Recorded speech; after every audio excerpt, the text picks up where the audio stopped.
আমার কাছে দুইটা ভালো লাগে। আমি একটু ঝাল বেশি পছন্দ করি মিষ্টির চাইতে।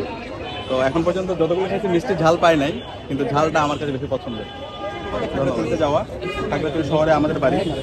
তো খাগড়াছড়িতে আপনারা যদি যান দেখবেন যে হচ্ছে ওখানে পাহাড়িরা চাকমা, মারমা, ত্রিপুরা, রাখাইন, তারা বিভিন্ন ধরনের এরকম শীতকালীন পিঠা করে। সকাল থেকে এই পিঠাগুলো দেখতে পাবেন। তো আমরা ছোটবেলা থেকে এই পিঠাগুলো খেয়ে বড় হয়েছি। সকালের নাস্তা মানে হচ্ছে কি পিঠা খাওয়া। তো এই ঢাকা বিশ্ববিদ্যালয় আসার পরে, শহরে আসার পরে ওই ধরনের যে হচ্ছে উৎসব এবং এই পরিবেশটা মিস করি। তো অনেকদিন পর আজকে এই যে ছাত্রলীগের পরিষদ ঢাকা বিশ্ববিদ্যালয় শাখা যে অসাধারণ আয়োজন করেছে, আমরা আবারও তাদেরকে ধন্যবাদ জানাচ্ছি।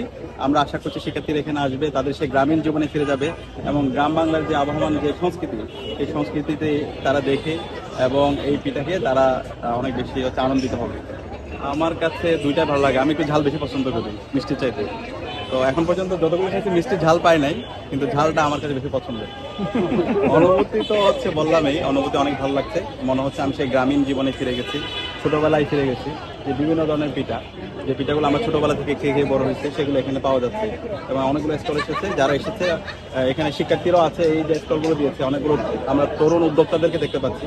তো আমরা আশা রাখছি এই ধরনের উৎসবগুলো অব্যাহত থাকবে। আয়োজক যারা আছে তারা চেষ্টা করেছে, আশা করছি সামনে এই ধরনের আরো আয়োজন হবে, এখানে আরো বৈচিত্র্যময় পিঠা থাকবে এবং একই সাথে শুধু পিঠা না, পিঠার মধ্যে এখানে হচ্ছে বিভিন্ন ধরনের কাপড়ের দোকান এবং হচ্ছে বিভিন্ন ধরনের আরো জুয়েলারি দোকান আমরা এখানে দেখতে পাচ্ছি। তো এটা একটা উৎসব, সব ধরনের আমরা উৎসব আশা করছি এই ধরনের উৎসবগুলো অব্যাহত থাকে। আমরা এখন শুরু করেছি, একটু আপনারা আমাদের সাথে আসেন, তাহলে আপনারাও দেখতে পাবেন। আমরা ইতিমধ্যে দুইটা স্টলে গেছি।